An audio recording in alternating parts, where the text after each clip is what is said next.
صحیح بخاری کی روایت ہے کہ اللہ ارشاد فرماتا ہے جس نے میرے ولی کے ساتھ عداوت رکھی میرا اس کے ساتھ اعلان جنگ ہے۔ تو پھر کتنا حساس معاملہ ہو گیا جب ولی کی عداوت، ولی کی دشمنی، اللہ سے دشمنی قرار پائی کہ اب اس کا میرے ساتھ اعلان جنگ ہے، تو اب پھر ہمارے لیے ضروری ہو گیا کہ ولی کو پہچانے کہ ولی ہے کون، کہیں ہم اس کی مخالفت نہ کر بیٹھیں اور ہم اللہ جل شانہ کے قہر و غضب کا شکار نہ ہو جائیں۔ تو یہاں اسی حدیث میں جو بخاری کی میں نے آپ کے سامنے رکھی کہ میرا بندہ فرائض کی ادائیگی کے بعد کثرت نوافل سے میرا قرب حاصل کر لیتا ہے، پھر آنکھیں اس کی ہوتی ہیں، قوتیں میں ڈال دیتا ہوں، ہاتھ اس کے ہوتے ہیں لیکن پکڑنے کی توانائی خاص اس میں ڈال دی جاتی ہے۔ فَكُنْتُ سَمْعَهُ الَّذِي يَسْمَعُ بِهِ، کان اس کے ہوتے ہیں لیکن وہ میری اس دی ہوئی خاص قوت سے سنتا ہے۔ ہاتھ اس کے ہوتے ہیں لیکن پکڑائی کی قوت خاص طور کے اوپر میں اس میں ڈال دے۔ پاؤں اس کے ہوتے ہیں لیکن وہ میری عطا کردہ خاص قوت سے چلتا ہے۔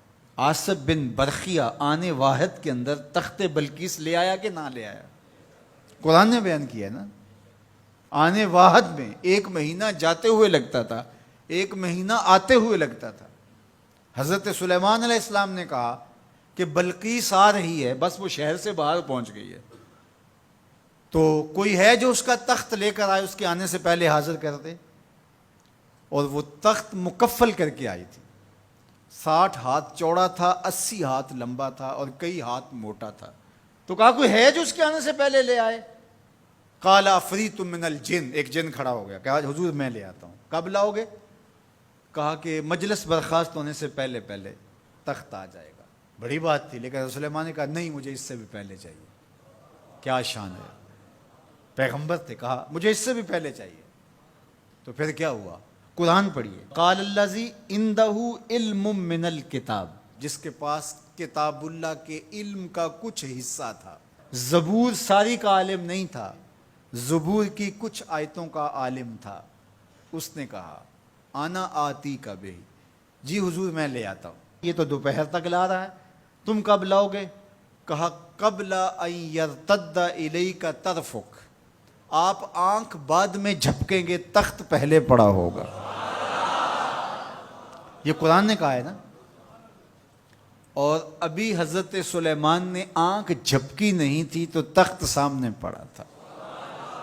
جب اس کو دیکھا تو بے ساختہ کا ھذا من فضل ربی، یہ میرے رب کا فضل ہے جس نے میری دہلیز کے ایک خادم کو یہ طاقت عطا کی ہے کہ 1 مہینے کی مسافت سے اتنا بڑا تخت آنے واحد میں آنکھ جھپکنے سے پہلے حاضر کر دیتا ہے۔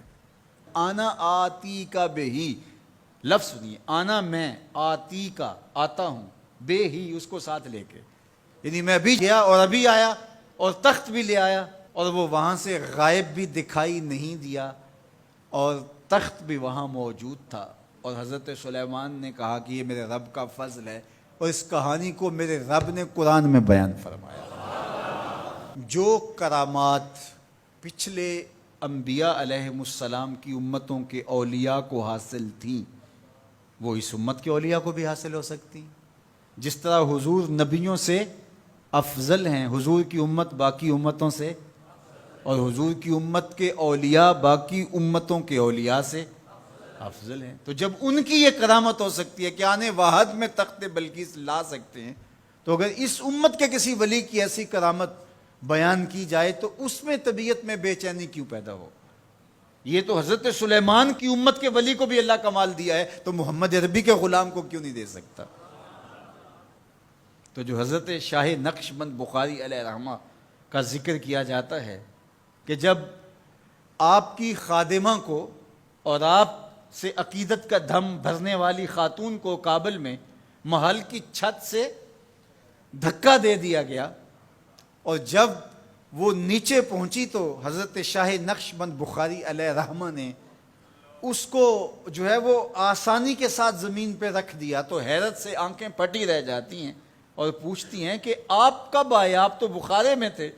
تو برجستہ بولتے ہیں تو از چبارہ آمدی من از بخارا آمدن، تو چبارے سے چل پڑی تھی، میں بخارے سے چل پڑا تھا۔